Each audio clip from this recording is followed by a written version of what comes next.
It's now time. I'm so excited. Oh no! I do love you, but oh, it's so wrong. I gotta go. I got something new. Not as exciting as this. I'll tell you that right now, but.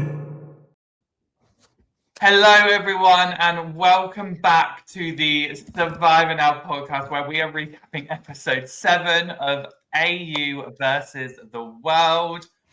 I mean, first of all, I've got to look at this. Just the space during the entire intro just threw me off. I mean, oh my God. Sorry, you have to do your introductions, but what did we just watch? I have no idea. I have no idea what happened. I mean, everyone in the chat is saying it as well. We've got an insane tribal episode to recap. Obviously, can't do it alone. Matthew and Cara joined with me as always. And it's quite good that we've had such an iconic and chaotic tribal that we are joined by the queen of chaotic tribals as well, because we have the lovely Karin. Karin, how are you doing, my lovely? I'm doing really good. Like there was so much amp about this episode, and like when we got to the challenge portion, and they kind of went, "All right, cool, we're done with the challenge. Let's go." And I went, "Oh my God, there's like an hour left of this episode." I went, "Oh God, tribal is going to be spicy." It was really spicy. And then when tribal started happening, I was like, "Yes, this is my kind of tribal. Thank you. What I like." Because we, famously, I love a tribal blow up. I mean, of course. Before we get all into it, I mean, Matthew and Cara, first initial thoughts, how are you feeling right now? Because we've just witnessed ultimate chaos. It was incredible. My draft is completely gone, but you know what? It was a great time. That was insane to watch. Oh, Cara, not the draft. I feel like you've had some bad luck on the drafts, but you know what? You made it to the merge this time, so I'm really did.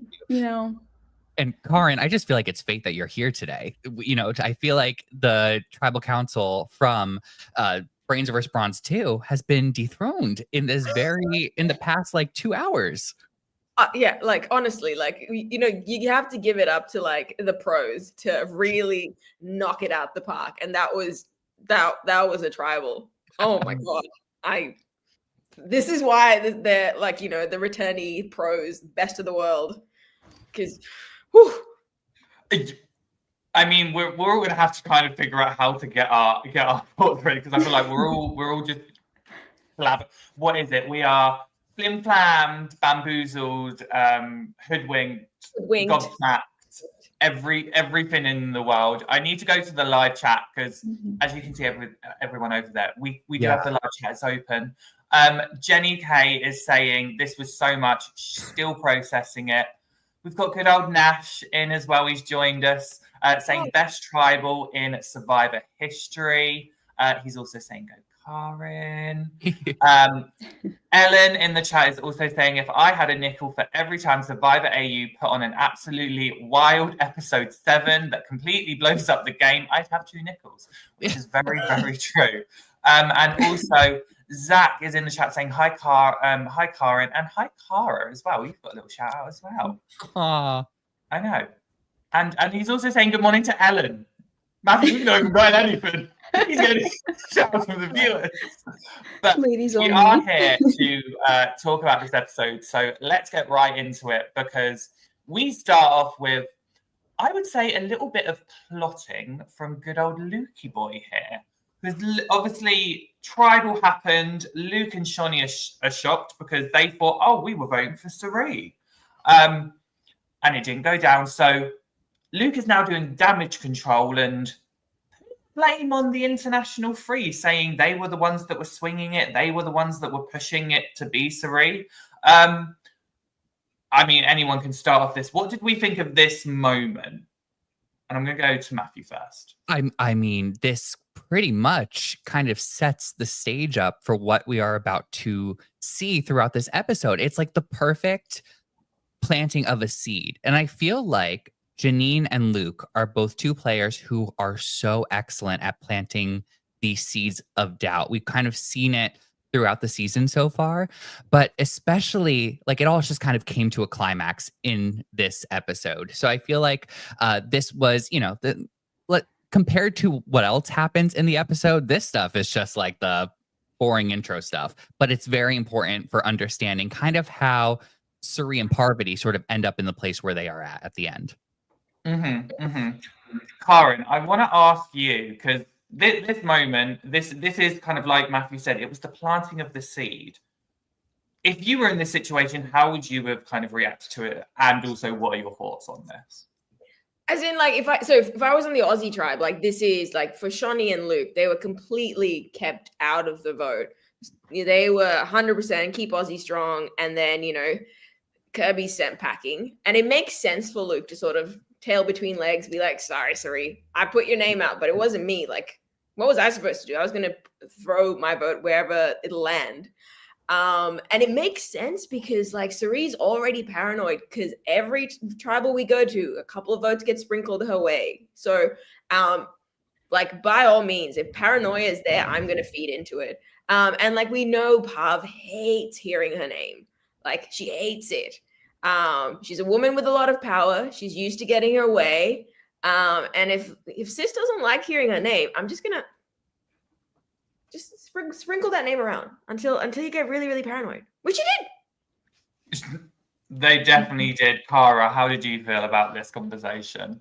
Yeah, I mean, I agree with, you know, the both of them said, like, this really was like setting the stage for what was to come. And I feel like it really did put Luke and Shoni and Janine like in a good spot in the tribe and gave them a little more power, being, I guess Janine wasn't left out, but like she's included. Like, it gave them a little more power going into what was to come. Yeah, absolutely. I mean, Ellen has just said it in the chat. Luke and Janine have really started coming into their own now. They're such dynamic players, and I'm thankful the edit is now showing that. And we've also got Lisa Holmes, Stan account, also known as Dylan, who joined us for the recap last episode, saying, I'm here to stand Lisa as her last fan. And that's not true. I am still here as a Lisa fan. I am still going to be standing Lisa. But obviously, this isn't the only time we kind of see Luke and also Janine and Shawnee and everyone, because they decide to go give the box a little bit of an open. They decide, you know what, we're going to smash the box like we've seen happen in, say, Titans versus Rebels, to find that nothing is in there. It is just an empty box at this point.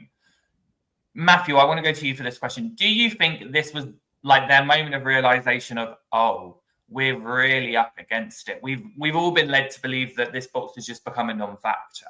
Well, they all definitely had a feeling, and this was just confirmation. Obviously, you don't get to a point where you're willing to risk having the box visibly broken on the beach. They got lucky with how it broke, but they don't risk that unless they have a really strong feeling that they're not going to find anything in that box. But they did find something in that box, and that was knowledge. So again, this is all just set up for how they are going to move forward in this episode in particular. Yeah, absolutely. And also just saying, Nash agreed with you on your last comment. Oh, thanks, Nash. Yeah, I mean, Karin, Cara, I want to hear your thoughts on this as well. What was your thoughts in this moment? I mean, it makes sense. Like, you're already at the bottom. They're not talking to you. They've gone off into the wilderness, and they clearly don't want a bar of you. I'm gonna smash it. I'm like, I have no loyalties to you. The only people I care about are currently with me. They're not gonna rat me out. And what's to lose? Like, if it's there, I'll do it. Well, you're at a point where it's the sticky end. Like, you just have to do it. Like, every man for themselves. Yeah, very true. Cara? Yeah. I mean, at this point, there's like, what, 5 days left? Like, why not? Like, it's not open. Like, you might as well just throw it, see if there's anything in there. And then, you know, like, okay, they did open it. They lied. They have something. So It definitely gives them a little more power. Knowledge is power. Ironic. I mean, I think it's all about the chaos at this point. So, like, yeah. Let's prove a point. I mean, this has been the season of chaos, which has been hilarious. I mean, I want to get up Derek's comment here because the box of knowledge has a nice ring to it, which I agree. And I also love Ellen's comment here going, Luke, let's smash the box production. Our box. And then, yeah, I agree, Jenny. This would not fly in US Survivor. But this is why we love Australian Survivor, because Karin knows this, they lean into the chaos. We love it. Yeah, Daddy did not allow this to happen. But this is why we're not. It's fine. But obviously, this is going on while at the same time, we finally find out what the note was from Cass. And it was a little spa kind of sunset reward thing, and she gets to pick 3 people, and she chooses Sari, Tommy, and Parvati. Karin, did you think this was a smart choice for Cass? Like, it makes sense because we know that Mother Parvati does not like being kept out of rewards and whatnot, and like the way she sort of made like Luke recoil during the auction, and Cass already having pissed her off a little bit before, it made sense for her to be like, hey, Pav, look, like let's sit down, let's all of us get together. These are the people I'm loyal to. You're one of them. I don't care about the Australians. They're doing a very good job of eating themselves alive. So let's just talk. There's 4 of us. We'll leave Lisa back at camp. We know she's good. We're in a win-win situation. Let's just make ourselves look all pretty. We'll smell nice, and we'll vote the Aussies off when we go home. Done. I mean, yeah, you've hit the nail on the head there for me, Karin. Cara, did you think Cass was maybe going to pick one of the Australians, or is she just very loyal to her Well tribe? I did. I mean, it makes sense, the 3 she picked, but I think it also would have made maybe a little more sense to have one of the Australians there with them, just to, I don't know, maybe separate them, have a chance to talk to one of them, maybe try and pull them over to their side. Yeah, I think it would have been interesting dynamic to have one of them there and then one of them back, like one of the Americans back at camp. Honestly, I have no notes with how Cass did this. I think this was they are so in the majority at this point. It's like, why even pretend? Why even pretend? And but I do feel like I think the Australians would have seen through if she were to just choose just like one of them. I think they're all very smart players, and we also, I mean, we see that they even realize that no one's playing with them later in the episode. So like with this, I think this just made complete sense. But they come up with Shawnee, right? Like they come up with Shawnee as the next vote out. Yes. I would have thought that Cass should have like at least brought Shawnee along if she was going to bring an Australian player. Like it's already established that Janine and Luke are a duo. Like Pav and Suri know very well that those 2 can be moved along. Shawnee's the odd one out in that scenario. Like bring her into the fold, just make her sort of be on the outer as well. But again, like as Matt was saying, like the Australians aren't, we're not as dumb as we look. I mean, never underestimate the Aussies. We've seen them power on through, and I mean, even in this season, it's like the ones that maybe were slightly underestimated, even in the Aussie try pre-merge, it went, well, let's prove you wrong. Matt brought it up. Obviously, Shawnee then became the target here. I know they were kind of going between Luke and Shawnee. Do you think Shawnee was the right person for them to target? Personally, I would have gone for Luke. Just because, again, he's already, like, Sari has admitted that Luke said that it was the international trio. We already know Luke's going to do whatever he needs to do to save himself. So if I were Cass or Tommy, I would kind of be like, I would like to go for Luke because he's actually the one. Because correct me if I'm wrong. I actually do think it was Luke that sort of pushed Sari's name last episode. I could be completely wrong here. I mean, we've just had this incredible episode, so everything before that's gone out of my brain. But I do think that Luke was the one that pushed Sari. So I think Cass and Tommy have got a little bit of leverage here. So do we think Shawnee was the right move, or should it have been someone else? Like Luke and Shawnee sort of thought of the Sari vote. And then, like, arguably, Janine was also pushing the Kirby vote. Like, the three of them, like individually, are still solid players that have a shot at it. It's just which vantage point you want to take. You'd go for Luke because you'd split up the duo of Janine and Luke. And like, you know, given that you can play the girls strong alliance a little bit longer if you wanted to, you can just get rid of Luke, then just pitch Tommy next. And then now, like, sure, the women can take care of themselves now. Like, my vantage point on this is Janine. I think Janine is the last Australian player with like the most win potential at this point, in my opinion. I think we've seen Luke acts, right? Like he acts on impulse, he acts on strategy, he definitely takes action. But a lot of times we see Janine was, even at the beginning of this episode, Janine was the one to be like, you need to talk to Suri and you need to tell Suri that it was the internationals. Janine is doing an amazing job. And I say this with all the respect that I think Janine, has a really great chance of winning. And I think that the players should be a lot more afraid of her than they seem to be. Yeah. I completely agree with you, Matthew. Like Nash as well in the chat is agreeing with you. Out of all three of them, I also think that Janine has done the best job at integrating within the world tribe, because we saw Shawnee kind of do it at the start and now it's kind of filtered out. We see Luke kind of at odds with them because he can't remember New Zealand and he can't remember Lisa's name. Janine's the only one that has really like done well of integrating with kind of the likes of Suri with the international free. So I completely get you, Matthew, that she has the most win equity. It's just weird that no one's kind of noticing it. Does anyone have any theories why that may be? I think it's mainly because, like, to Janine's credit, she's sort of just whispering these ideas to the appropriate people. You know, she's pitched the Kirby plan to Pav and Suribi, and it was just a gentle suggestion, and then it sort of snowballed into actuality.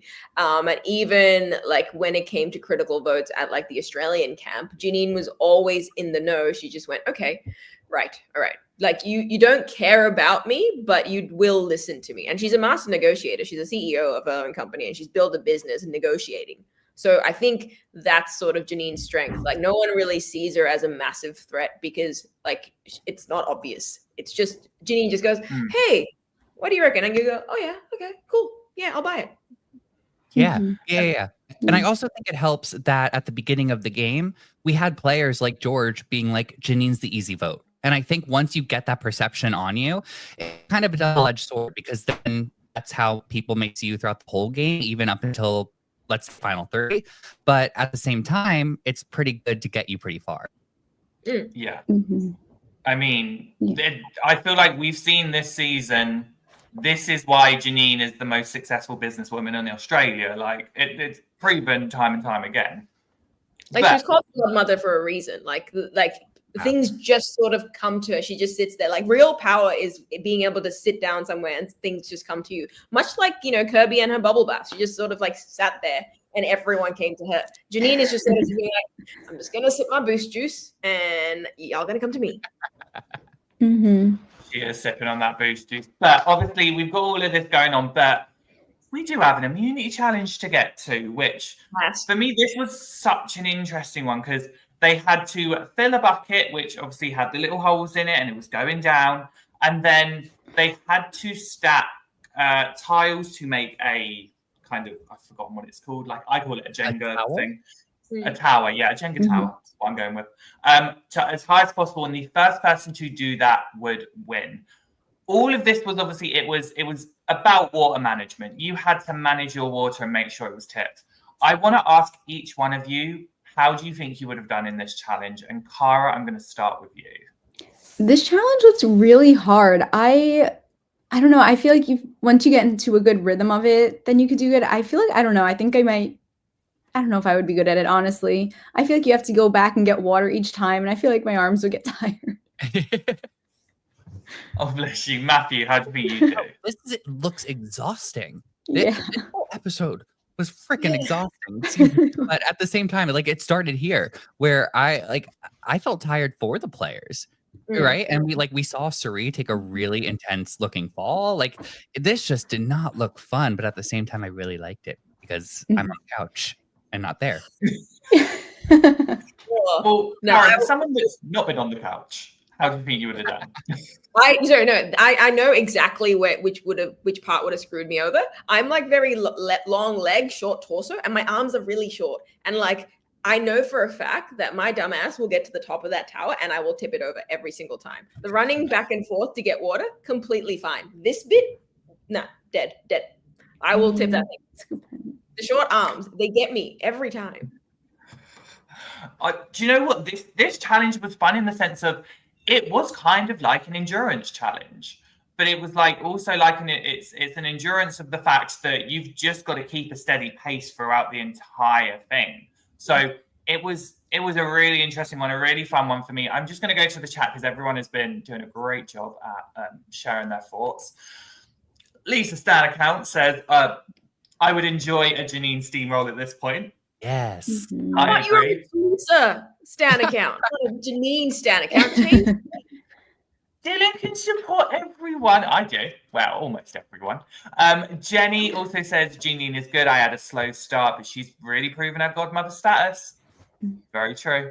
Ellen says, I have the balance of Bambi. I'm so glad I wasn't in this challenge. I was just on my couch providing relevant commentary in the Facebook group I'm in. Right? Yeah, and Derek. Oh, go, Karin. No, I have terrible balance as well. Agreed. And then Derek says, Tommy completing it in around 15 to 20 minutes is wild. And that is wild, the fact that it was that short.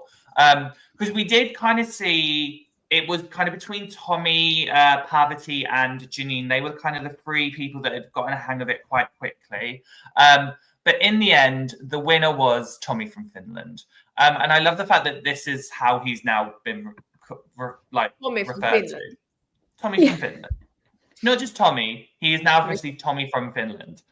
But I'm very happy for him for the fact that he got his win.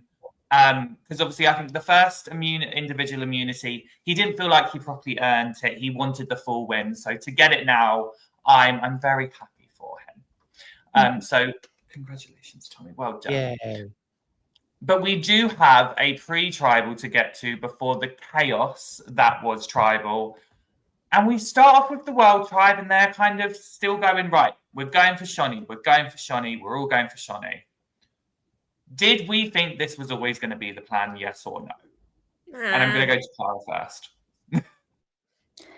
No, because you could just tell they don't fully trust each other. So you knew that there was going to be something else that comes up soon after this conversation. So yeah, no. No, I mean, Karin, did you have a feeling it was going to stay world strong? No, like this is the thing. It's like World Strong is like just a block, but it's Parv and Sari, unbreakable duo, and then the World 3 just going off in a corner and being like, "Hey, when do we get him out? Now? Now? Now? Okay, cool. Now." Like it's gonna break apart. It's just sort of like an alliance of convenience at this point. And like at some point you need to break up Parv and Sari. And they need to do it when they have the numbers. So yeah. Like there was still 15 hours left in this episode. Like, no, things were going to change. This was not. And also, like, we know at this point, we're all smart viewers. This the first name typically isn't the person to go, or it just takes a full circle approach, right? We still got a lot of strategy to talk through. Yeah, Australian editing is just like, wait a minute, hold on. How much time do we have left in the episode? Whose name got put up? Okay, now at n+1 minus 10. Okay, great. No, not that one. That is so true. Mm-hmm. Yeah, that is full blown Australian survivor editing, but we love it because we know for a fact that about 16 other names are going to get brought up, plus JLP's name at some point. So obviously it goes back and to me out of kind of nowhere, but I was waiting for it because of the promos. Tommy comes up with a plan that he wants to go for Parvati. He wants to split up. He wants to make a big move. Do we think that it is a bit of a safety because he's got the immunity. He knows that no matter what, it's not going to backfire on him, or so he thought. So he's like, screw it, let's go for Parvati. So yeah, do we think that there was a bit of safetyness going on here with why he wanted to go for this move? Yeah, no, absolutely. Like, if anyone would like you see it in the game, anyone that has an idol in their pocket or the immunity like necklace, your thinking changes completely, because now you don't have that sort of, oh God, am I gonna go? You've got a complete like bulletproof vest, and you're just gonna go out there guns blazing. Like that's what you're gonna do, and you should, arguably, especially at the rate that these guys are playing at. If you've got a shot, you have to take it. Yeah, and I also think that this was a good time overall. Obviously, the necklace, it's interesting that Tommy was the one who felt like he could make this call right then and there, when it is, Karin, I think you were mentioning this before, like it is apparent that these three were off probably figuring out, okay, when's the best time to take this shot at a certain point. But I think this gave Tommy all the energy he may have needed to sort of make that statement. And you know what? I don't think he's wrong. But I think the approach in terms of what we know of the Australian players, I think that telling them last minute was just not the best execution. Yeah. I mean, obviously, we see in this moment that not all three of them agree, because Lisa doesn't fully agree. And I did love that kind of confessional where it was just Lisa sat there going, I knew that something was cooking in Lisa's head, and I was like, do you know what? As Dylan says, that's the queen. Stan her. But she obviously goes and tells Luke and Shani the plan, which to me, it was weird because Tommy had already come up to them and gone, we have the numbers. So surely it was Tommy that would have spoken to them first. So the way that it's Lisa going to them, like that's where I get confused. And not that I want to fully defend Lisa on this. I mean, I will. But surely it was Tommy that would have gone to them first. So I'm confused that it's Lisa is the person that is the messenger here. But obviously she tells them and she goes, we've got the numbers. It's you two, Cass, Tommy, and I think she said, I assume Janine. But then she says that I don't want to do it. I need to go to Karin for this because, okay. Wait, Ollie, I need some clarity here. Are you saying that we just didn't see an interaction where Tommy went to Shani and Luke and told them the plan? Yeah. That's what I'm going to assume, because in the previous thing, you've got Tommy saying, yeah, we've got the numbers. So that's where... No, I don't think so, because he said he was going to drop it later on, like closer to Tribal. Okay. So I think she spoiled the whole thing. Yes. Oh, okay.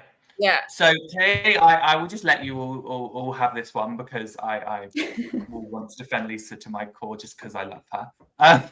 Karin, go, because we'd spoken about this. You had texted me and said you were in a rage, and I feel like I'm getting to the reasons why.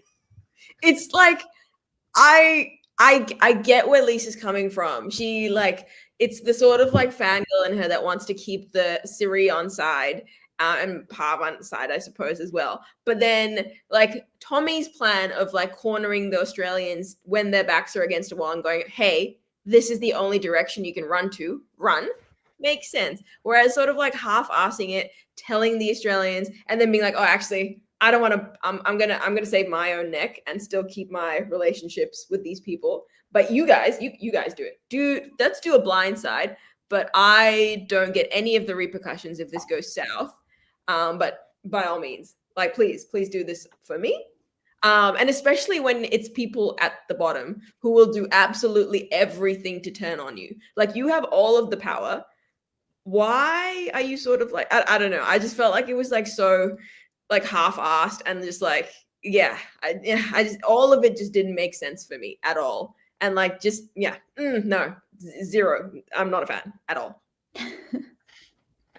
I wonder how Dylan's going to feel about that one being not. Yeah, Dylan, tell me. Well, looking good. This is Lisa's game. Be completely truthful until she absolutely doesn't have to. So we will see. Matthew, do you think this is what she's doing? I mean, Sarah was also channeling her inner Sarah and was like, "Girl, what are you doing?" So I think I want to. Okay. I want to be very clear. Like I understand we get to talk with all of you in the chat. We get to talk to anyone who's viewing this after the episode. I really like Lisa as a person. So I just want to make that clear. And whenever I'm about to really critique this, that's what I'm just trying to set up here. When I watch this happen, I've never seen someone on Survivor show no loyalty to absolutely anyone. There was no loyalty to Tommy and Cass because she spilled the plan. There was no loyalty to the Australians because she was like, you do it, I'm not going to do it. And she showed no loyalty to Parvati and Suri because she was going to let the blind side happen. So that's it. That's it. I think like all of the guys that have sort of like swung big in previous episodes have just been like, you know what? Like glory or death. I'll go out swinging. It's fine. I'm at least going to stand on my 2 feet and make the decision. And if I go out, damn, I screwed up. But this was like, I'm just going to stand and square in the middle, but give all of the, cards up and then just walk away from it. Like completely agreed, Matt. Like, again, we're critiquing the player, not the person. Yeah. Yeah. I feel like it could have potentially worked if she just didn't throw in the whole I'm not voting. Yeah. I'm not doing that. I feel like if she left that out, it could have been fine potentially. Maybe. But that I feel like that kind of ruined it. I love that Shawnee was like, sounds risky. Like she was like, all right. The same with Luke being like, no.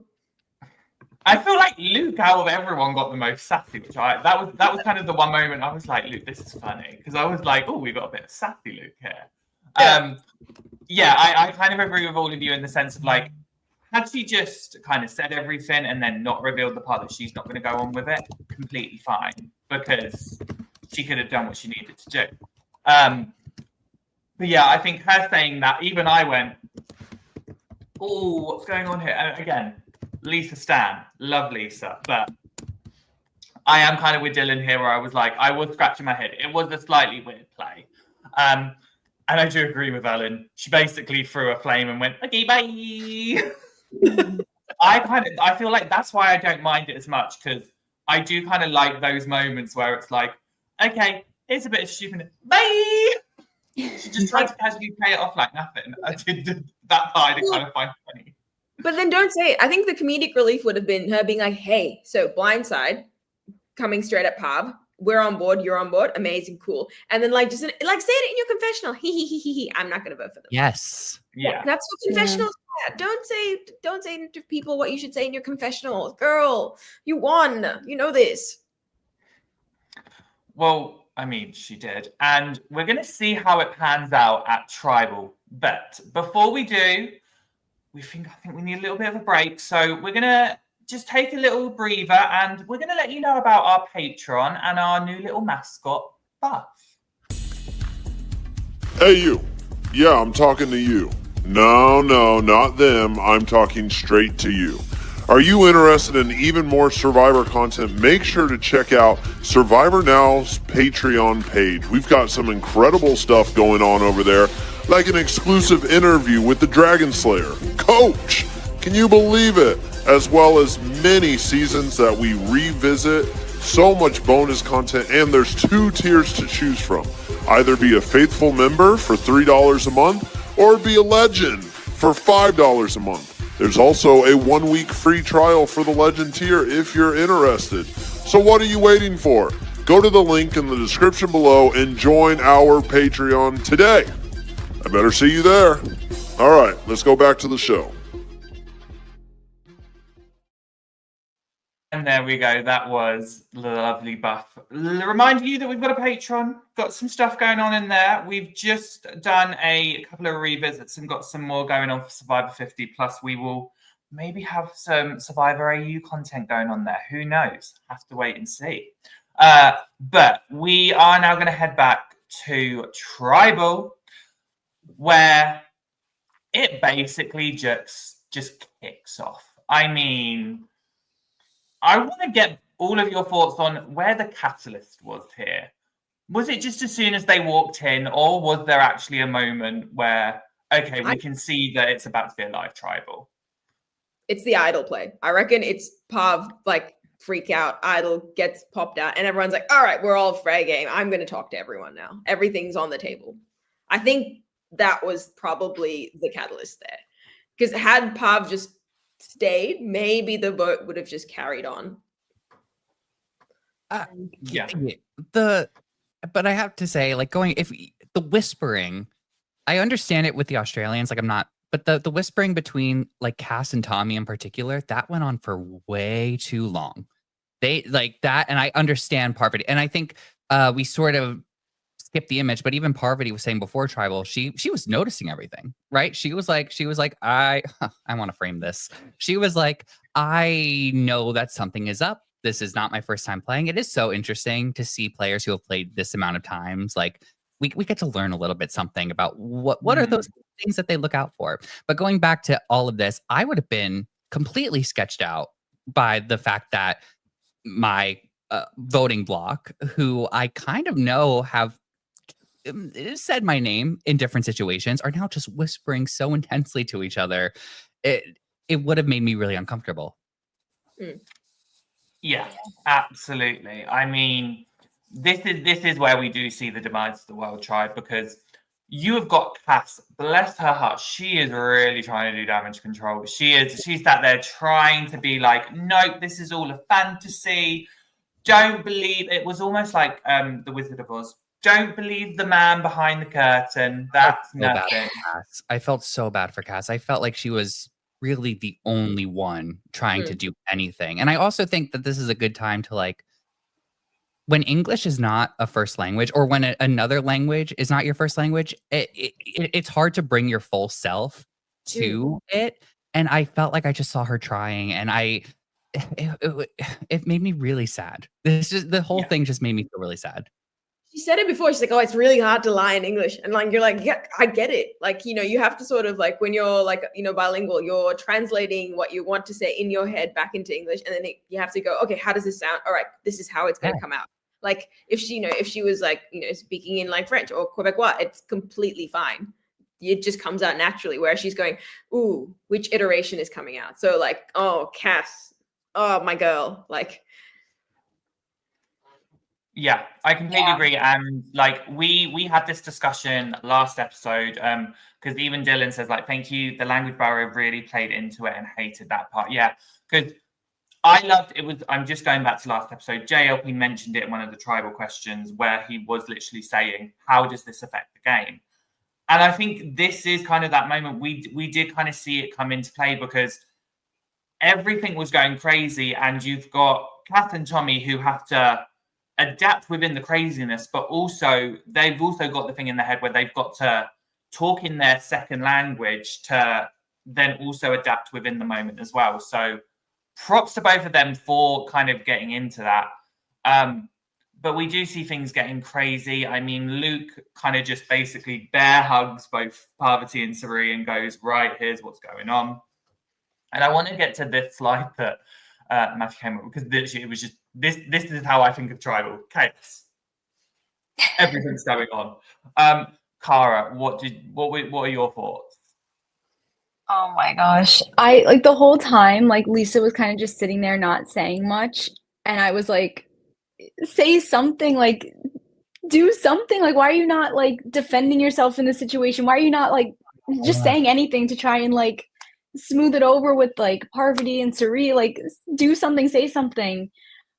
So that was like very frustrating to watch. I was like, okay, maybe this is her like gameplay. Maybe she's like, it'll just blow over and it won't blow on me. But like, why are you letting everyone else think then that you have to potentially work with?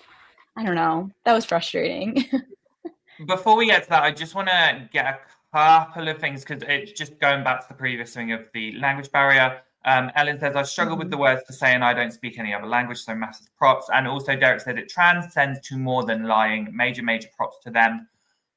But yeah, I want to get to your comment, Cara, because it is true. Everything kind of revolved around Lisa. And I do feel for Lisa in this moment, because I think Lisa is kind of someone that she's not the loudest person in the room. She's not kind of a type A. She's not going to be loud and opinionated every single moment of the day. She's got Luke next to her for that. So when all of this is going on, you do kind of see her just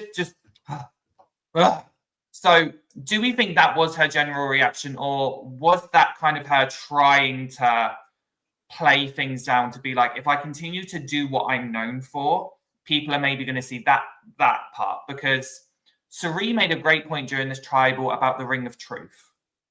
And obviously she saw Luke's, but she didn't see Lisa's. But I think Lisa was trying, do we think Lisa was trying very much to stay in how she's always been, to maybe make that look like her Ring of Truth? Or was it just a case of she was just not getting involved with all the loudness? Well, she's gotten up before at tribal council. She has gone and spoken to people at tribal council. So I think that there's a ring. I mean, I'm with Dylan. I was irritated watching this all happen, especially again because we saw particularly Cass trying super hard to mend things. To see kind of Lisa just kind of like laughing it off, I didn't like it. Again, player, not the person, because I really like Lisa as a person. But I don't know. I don't know if I want to try to give this any sort of a pass. Yeah, no. Like, so the what happened with Lisa not saying anything and sort of like shrugging it off and like semi giggling is Janine and Luke jumped on it. The truth sandwich that Sari and Parvati believe was the fact that Luke told the truth. The fact that Lisa came up to them and pitched Pav's name and said she didn't want a part of it. And then Janine went, yeah. And before that, they pitched Sari, which was a lie. But now you've sort of wrapped it in a burrito of truth. So now Sari's going, oh, wait a minute. You've been on saying this one, you've been on the same stance for the entire time. Why would you lie to me? And now you've given me this like mother of an information. And the person that's actually involved in it is literally not saying anything. The person who has previously been like, I'm your biggest fan, I'm earnestly going to say all these things to you, has nothing to say. Like, I mean, you can play coy and go, okay, cool. If the Australians are very well versed at blowing themselves up, I'll let it happen. But especially if, Cass is desperately trying in the middle, Tommy's not saying anything either, because he's going to implicate himself, let's be honest. But you have some potential because you have really good inroads with Sari. Like, just say something. Yes. Yes. I think she did definitely miss an opportunity of taking so long to speak to Parvati, but also kind of going to Sari, who I think we haven't seen it really a lot, but her and Sari clearly have this really strong bond. I want to bring up Dylan's comment here saying this feels like Lisa, honestly. She never faced anything quite like this in our season. She did quiet moves, and I don't know that the intensity would have been good for her.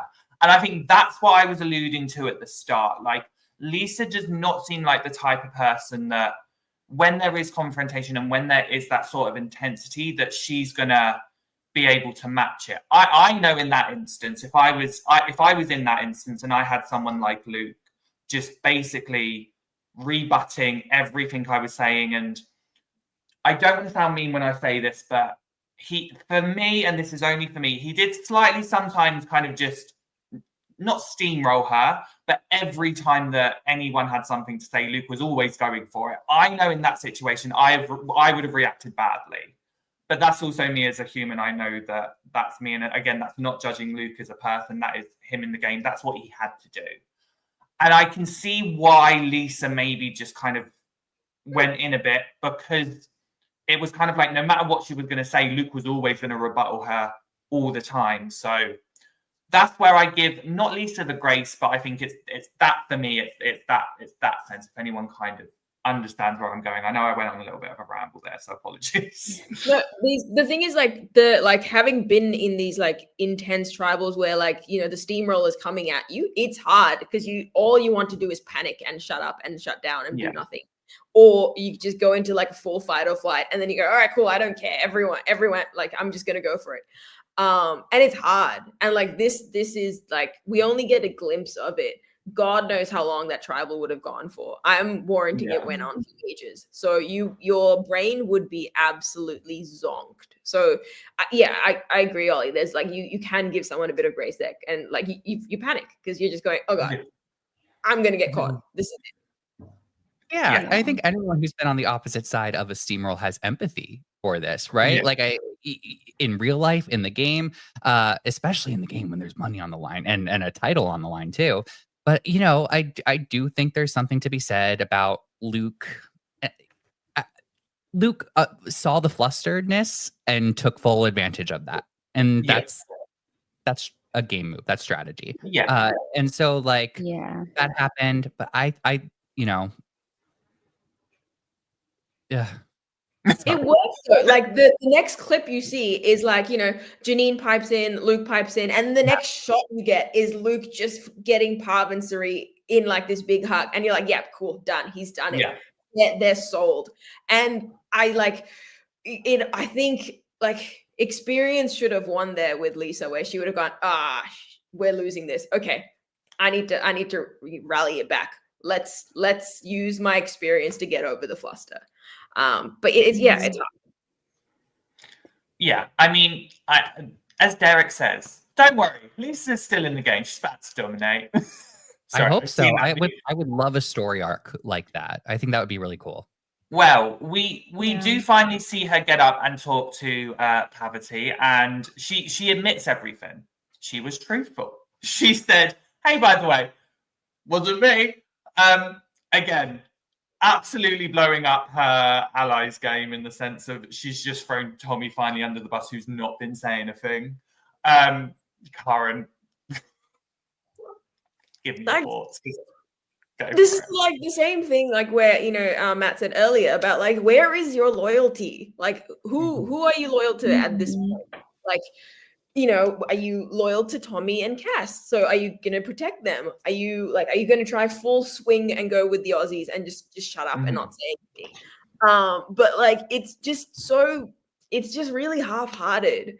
And I like, and you're not sort of defending yourself in a good way either. You're just admitting to it and kind of going, okay, I can't really do anything now. And I get it. Poverty is intimidating as hell. Like, I don't want to stare that woman in the eye at all. But, like, yeah, just a play with a bit of backbone would be my critique there. Yeah. Or if she was going to do this, she should have done it, like, 20 minutes ago when everything started going crazy. Like, throw them under the bus then if you're just going to throw them under the bus at this point. Like, now it's too late. Like, you missed that opportunity. It should have happened. We should have had this. Next. Yeah, okay. Karin and Kara. I mean, before we end, Ellen said Luke was channeling her inner George by just constantly chatting, and I feel like that's a very, very valid point. All this tribal happened, all this chaos that went about, and we were about to see an idol play. Cass gets her idol out. She brings out her advantage now. I'm sure this is going to be mentioned in the next episode. Because is she allowed to do it after the votes are cast? Yeah. No, that's the bluff. That's the bluffed. Yeah. Because you can't. Knowledge's power is only before idols get played. Oh, that was good. Think about it. If it was the other way, it would be incredibly overpowered. Like, it's unbelievably overpowered. Yeah, that's what I was thinking. I was like, this is actually insane that you can take it after it's already pulled out. I was like, how is that legal? Yeah. Because I was just thinking, like, even if Luke wants to play his idol for the next vote, he's not gonna, because he's like, as soon as I bring this out, then I'm like, okay, no. This is the bluff. Because it took me a whole 5 minutes to go, oh, that's what she did. Yeah. I didn't even realize that until you just said it now. That's why I was like, I need the next episode, because my brain goes, no, I swear it was before the votes are read. I swear she'd said this. But this bluff occurred. She then says, I'm playing it for Lisa. And to me, when Parvati was like, yeah, that's fine, go for it, my brain would have gone, hold on, why are you so happy for me to play it for Lisa? Like, you know I'm about to play an idol. Why are you saying that's okay? Because you've had all this chaos. You kind of know that Parvati is against you now. That's where I would have been like, hold on a second. What? But Cass does play it in the end, plays it for Lisa, which was the wrong decision because unfortunately we see our Quebec queen go.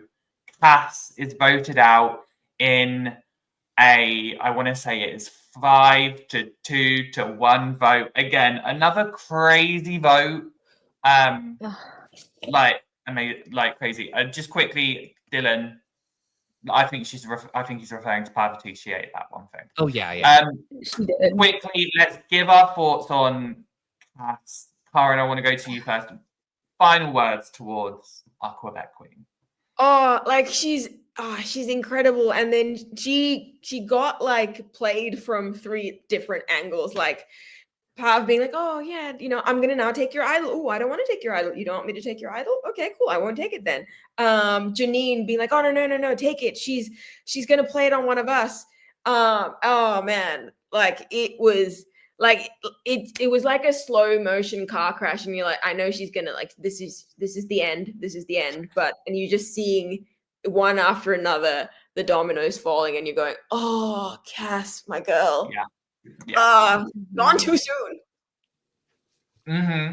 Cara. It was so hard to watch this whole like sequence play out with her pulling out the idol, Parvati saying I'm taking it, and then her playing it for Lisa and then being voted out. It was so hard to watch. I felt so bad for her, but I feel like she's not even at fault here. Like there was so much happening where anyone would be confused as to what to do in this moment. So she did the best she could. Gone too soon, definitely. She was going to work. She was working. These people, like she was putting in the work. So she was, Matthew.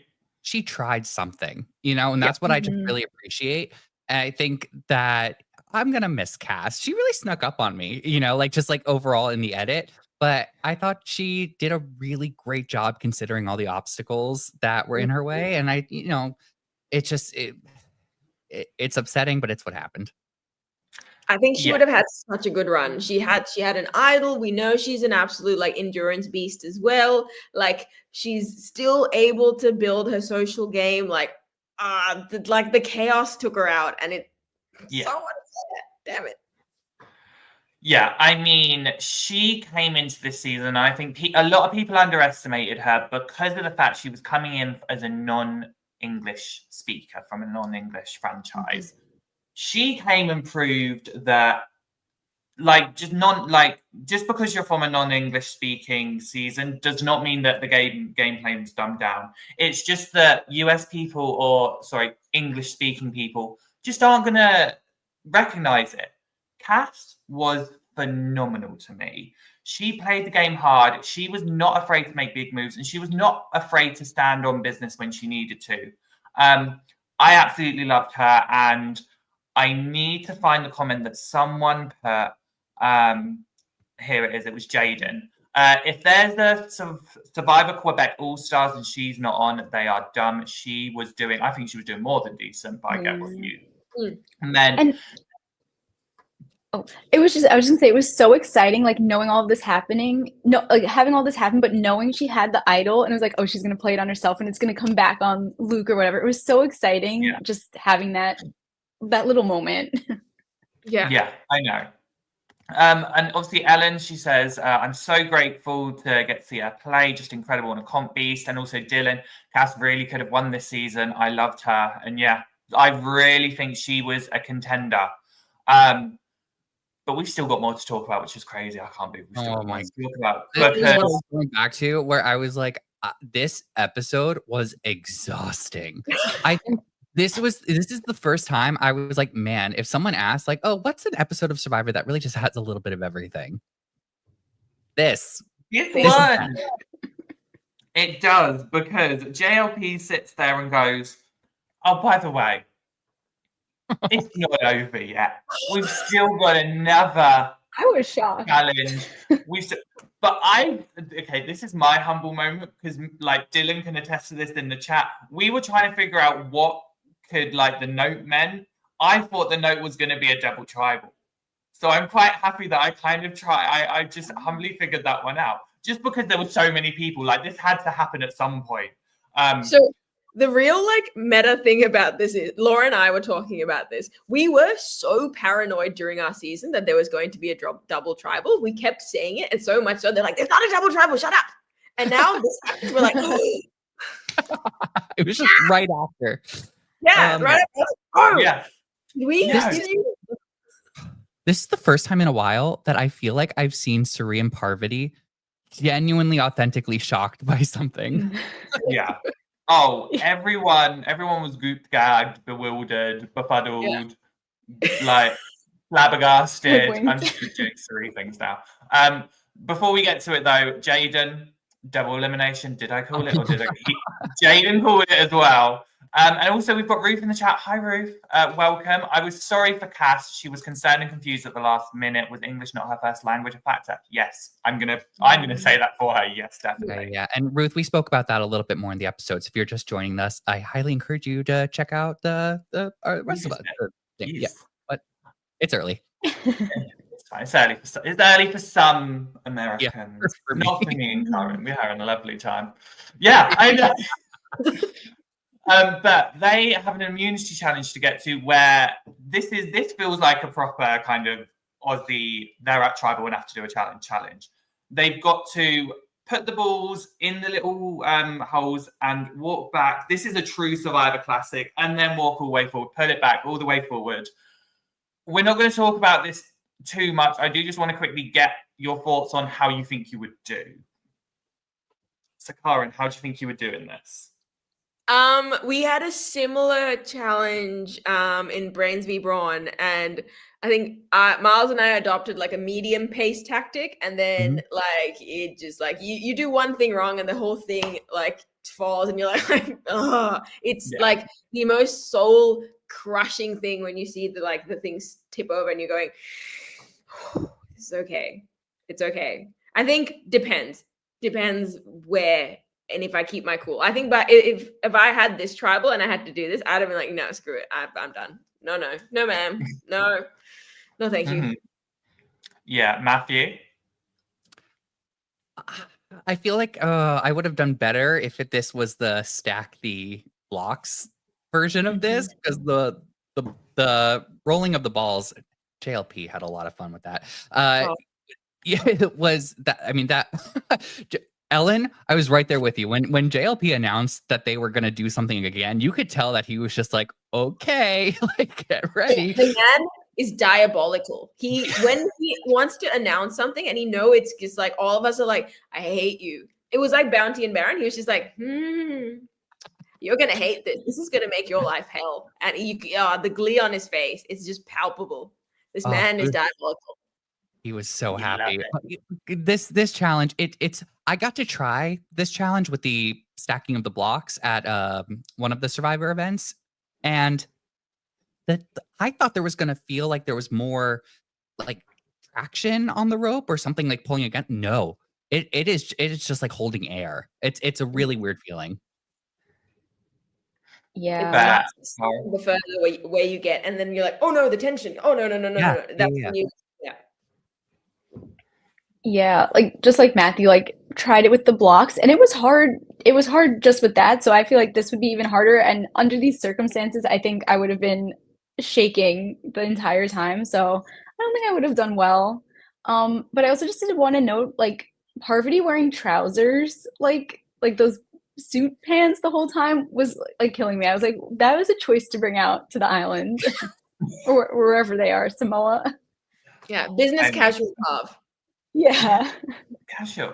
I did want to, Ellen again, Karin be like, JLP, do you want to do the challenge for me? I would have loved for someone to say that to him. And Jaden also says, I don't know if I see someone else way ahead of me, I'd just be overwhelmed. Yeah, I think I would have cracked under this challenge. This is one of the challenges I fear just because it is so balanced. Like, Or if you're ahead of the group and you're on your way back, like that's terrifying. yeah. Yeah. I feel like you have to just go so slow, like barely moving.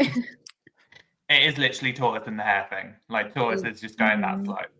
But we do see someone take it home, and it was Mr. Luke Toki, who won immunity and is safe from this second round of tribal, where it continues getting crazy because Tommy just goes ahead and goes, let's do what everyone else has been doing. I'm gonna go for you. Yeah. This second why tribal hide it? was just as crazy as the first. Yeah, Matthew, go straight to you. What did you think of this moment? Because Tommy from Finland came at this point. I think Parvati was spot on. She definitely drew a line in the sand before. And like, why change things now with what's going to happen? She knows what she's going to do. Yeah. I mean, yeah, it was insane. Cara, have you got any thoughts on this?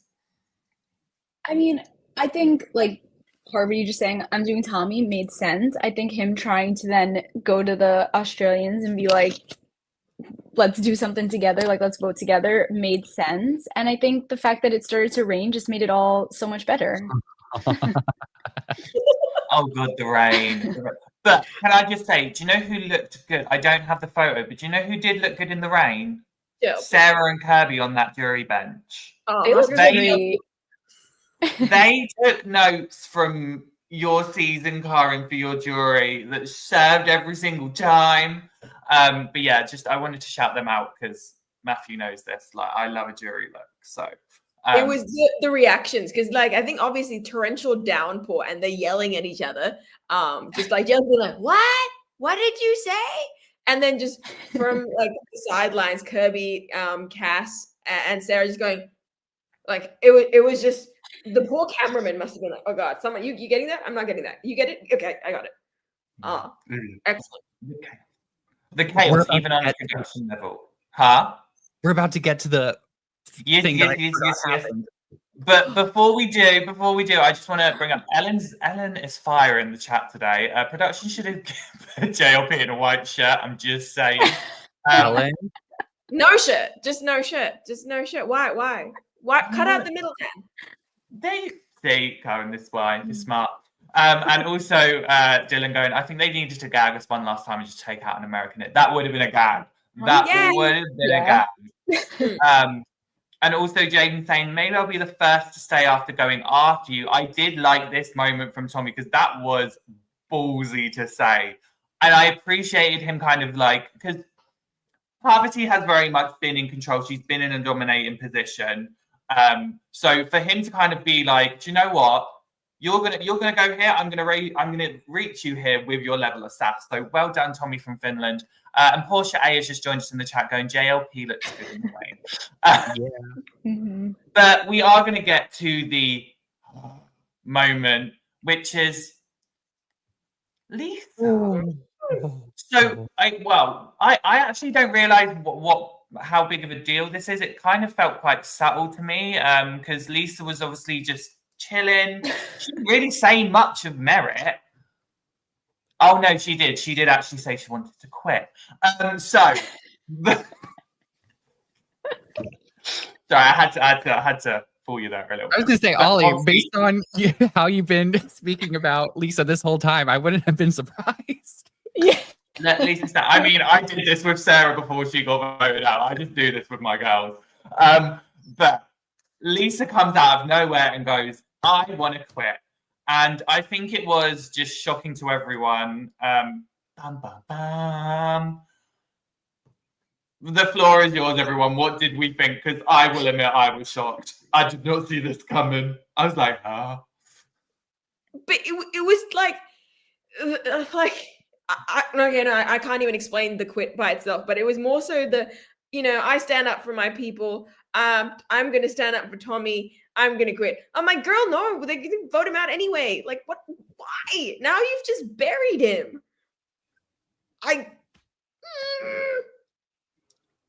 No, yeah, I had no words. Yeah. Mhm, I mhm. am not obviously, I don't like people quitting in the game of Survivor. This is my least favorite type of quit, which is the quit with honor type of thing, which is the I'm again, JLP called it out. You're saying you're gonna fall on your sword and that's it. Like Mhm. it really irritated me. Someone said it in the chat, like Lisa's won, she's gotten the full experience. That's all great. There are 5 days left in this game. You I know? Oh started. yeah. Thanks, I Dylan. started. Like there are 5 days left in this game. JLP approached this so perfectly. I really respected how he like he got enough out of Lisa to get the footage and to keep the storytelling, but then also like moved it along. But I think that Mhm. this was really upsetting. And Mm. yeah, but I Mm. Yeah. It was just like, why? Like at this point, why? Like, like I guess we know why she was doing it, but like, why? You know, I don't know. It was just a really not a fun moment to watch. It was disappointing, I felt. Because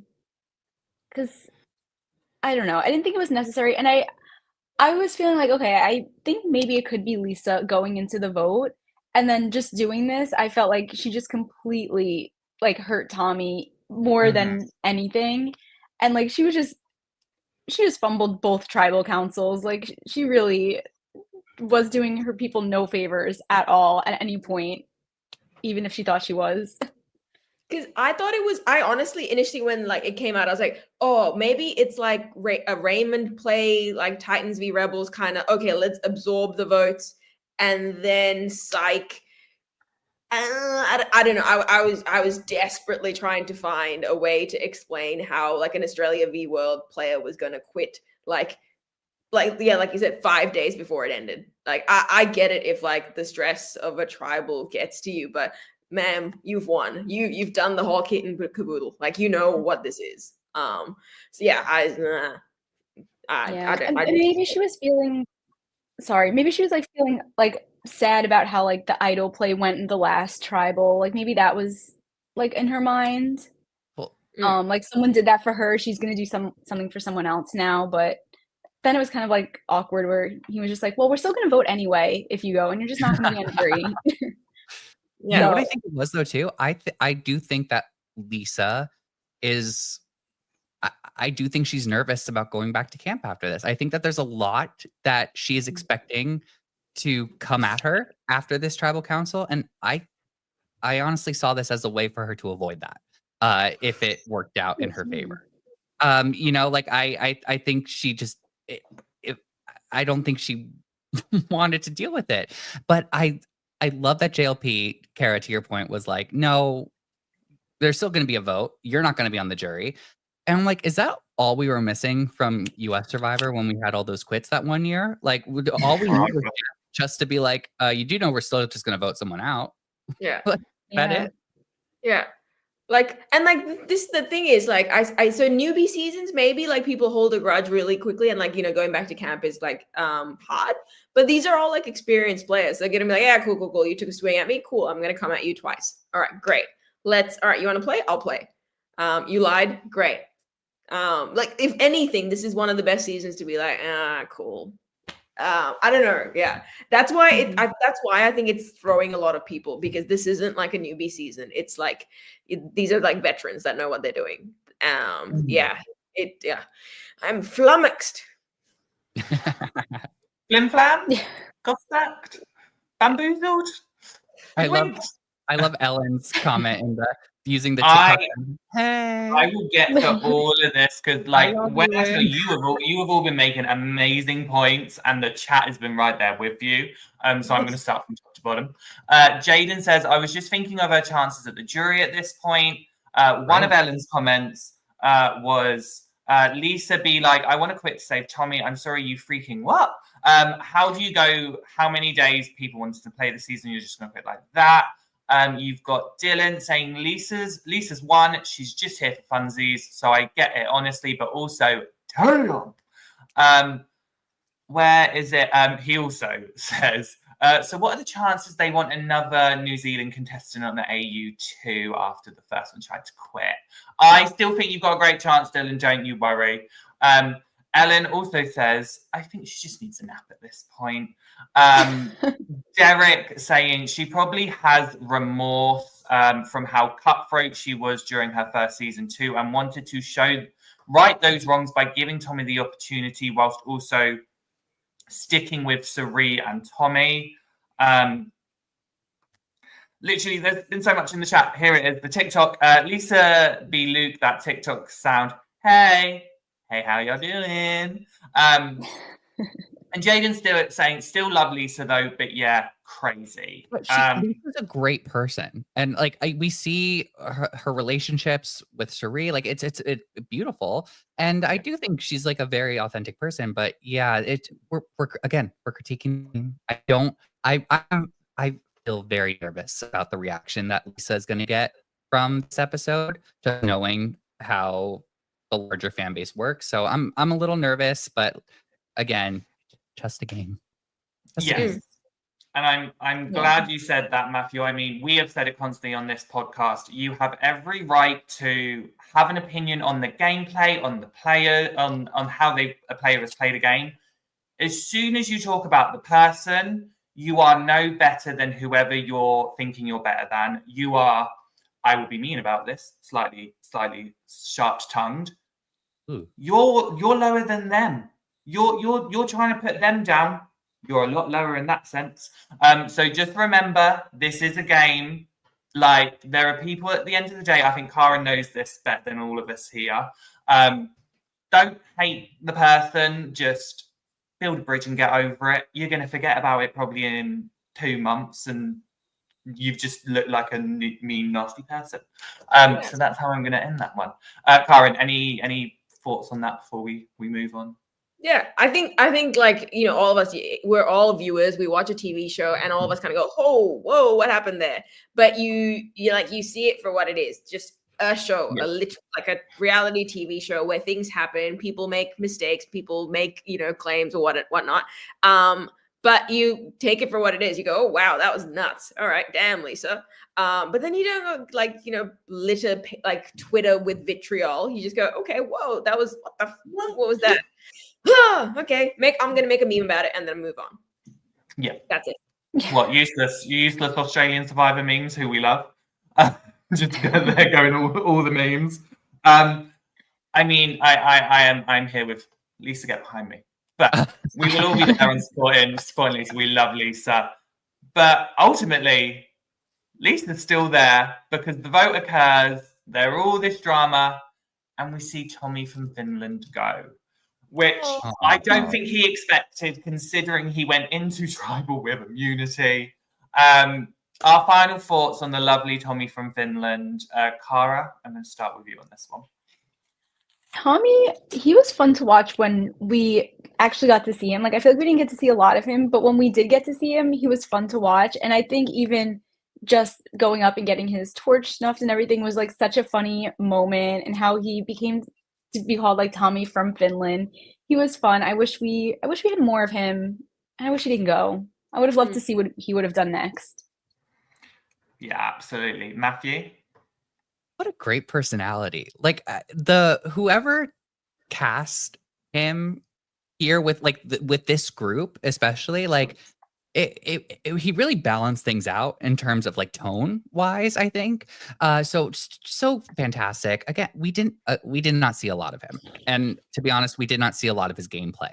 I think most of his gameplay did revolve around his loyalty with the rest of the international alliance. So funny to me that they're called that when it's like the whole entire cast is international. Anyway, sorry. But that's how they describe themselves. And I like seeing his loyalty there. I wish we got to, I think it showed about him as a person, especially. We did see him try to do something. It was maybe the wrong approach, as we learned. Just, you know, knowing what happens in the future here. But he at least tried to do something, and he's won 2 immunities, one by luck, one by winning. And I think that he's a really cool person. I really like seeing Tommy. Yeah, agreed. Karin? Oh no, I really are like, you know, the evil purple edit. I love seeing Tommy as well. And I think like he sort of like got into the swing of like the Australian chaos and went, oh, all right, cool, I'll play. And it would have been really nice to see a bit more of that of Tommy. Like, so we know he's a loyal player, but what does he do when he's like really on the bottom and he has to be really scrappy? And I think he's got a lot of fight in him. And like great personality too. I think it just sort of like we didn't see enough of it. And I reckon towards the end game it would have built up. Yeah, it's a real shame. Yeah, I mean, Tommy from Finland was so funny. I loved him. Just a bundle of energy, and you could tell that not only was he playing, but he, like, all of them were. I'm going to say this, but you could tell he was so happy to be there, just playing a game that he loves because he is such a massive fan of Survivor in general. So Tommy from Finland, we absolutely love you and adore you. Be proud of yourself. Comments go in here. Jaden, I'm going to bring these two up first. The two non-English people go home in the first episode. And Jaden also says, glad they didn't limit themselves by just casting from English-speaking seasons because we get to discover these two, and I completely agree. I think when they do a versus the World 2, because it will happen when it happens, I'm sure we will see more non-English-speaking franchises. I want to bring up some more things. Derek saying poverty tosses with a man at tribal equals they go home, which is very much the trend we're seeing. Dylan also in the chat saying Lisa going from almost a quitter to two-time winner. I see the vision. Ellen also saying Tommy got purpled by the edit and that makes me sad. Yeah, all in all, so much love for Tommy. This finale week has started off with a bang. Absolutely insane and crazy. I don't know what's going to happen. Before I get to my final spiel and thank everyone, Karin, I've got to ask you first, have you got any predictions for this kind of finale week? I feel like given now, like it's like 3-3. I feel like the Sari Parvati duo has to break. I feel like if we're gonna get into endgame, that break needs to happen. And like I don't know who's gonna. I don't know. You know, Sari's never won. Maybe it's Sari's time to shine, and Parv just Parv. Sorry, I love Parvati, but like maybe Sari. Maybe it's Sari. We never know. Matthew, Clara, quickly, any predictions on this finale week? Because, like we said, first episode of this week has been crazy, mental, insane. What are we expecting? Yeah. I think Lisa's going to take out Suri. I think that's going to be her big move. Lisa's big move. I like it. I like the sound. Well, I wouldn't because I love Suri and keep going. But I agree. I think it's time that I think Parvati and Suri have to get split up for the sake of any other potential winner on this season. They're an incredible set of players, and them together, unstoppable. I'm curious to, I'm curious. Did you see the preview? Did you see the preview for the next episode? Yes. Yes. Luke versus Lisa. I mean, quickly, Team Luke, Team Lisa. Team Luke. But like, Team Luke, why are you telling Parvati about your idol? I hope he gives it to someone else when she my feeling is tells Parvati about the idol, corners her into some sort of like loyalty thing, and then gives the idol to Janine and makes Parvati advantage, neutralizes it, and then now they both got an idol to go. That's what I would potentially. Yeah. He has to have a plan like that, right? Sorry. No, please, Kara. Sorry. That was all I was gonna say. I was gonna say he has to have a plan like that. He can't just be saying this, right? No, exactly. Yeah. But I do wonder with that knowledge too. I mean, going back to Suri and Parvati know that people are going to be targeting them. So I wonder if they're going to take Lisa and be like, all right, time to go after the Aussies, right? And now with that information that we saw in the trailer of Luke being like, I have an idol. Like I'm a little nervous. Oh my gosh, you all just reminded me of that trailer. Oh, it's gonna be spicy, and I'm so Yeah. excited for it. I cannot wait for that episode and everything that Like, gets brought up. Do you think they know that you can't take it after? I would. Like, do you think they knew she was bluffing with that? I would And maybe hope that's why so. he mentions it? Well, here's the thing. I think that if he's mentioning it, I wonder if he believes that she could take it after. Yeah, Oh, exactly. I cannot wait. But they should know. I feel like they should know that it's way too overpowered if that's the case. Yeah. Oh, good. Yeah. I mean, we will get all these questions answered next episode, where we will all be sat there going, I mean, I'm going to finish with the comments from Ellen because I think she perfectly wraps it up. Australian Survivor finale week, absolutely phenomenal TV and chaos. That is exactly what we're going to see.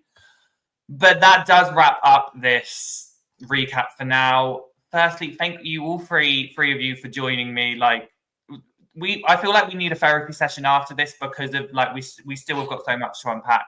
But thank you to everyone else as well. Before I go, I just got to do the little spiel. I've got to let you know what's happening here. So just a reminder, we will have our next recap Monday night at 8 p.m. Eastern. We will be doing it a little bit delayed. We won't be doing it right after this time. So get ready for that. And we will be having a little chat with Tommy that will be coming out soon. So get ready for that tomorrow. We will be chatting with him and he will be spilling all of his knowledge and game expertise with us. But just a reminder, we also do have some other things coming up on Survivor Now. 49 coverage is coming out. We had a lovely Survivor Now Pride in the Tribe series go on where we got to speak to Paulie. So go check those stuff out. And also Babes and Buffs, we've just wrapped that up. We talked about the iconic women of Survivor US and we got to create our dream tribes where personally my dream tribe was quite iconic and I'm not even going to lie on that one. But that is everything for this episode. Matthew, Cara, thank you once again for joining me. It's always a joy and a pleasure. And Karin, thank you so much. Like we said, this was the perfect episode for you to come on and recap because it just felt right. The everything aligned in this. So thank you so much. Very happy to. I know, thank you. And thank you everyone in the chat. We are so grateful for all of you speaking, giving your thoughts and giving everything. But we're going to now take a break. We're going to now go have our own therapy sessions and hopefully we will be back and ready in time for Survivor AU versus the World episode 8 recap. So we will see you there.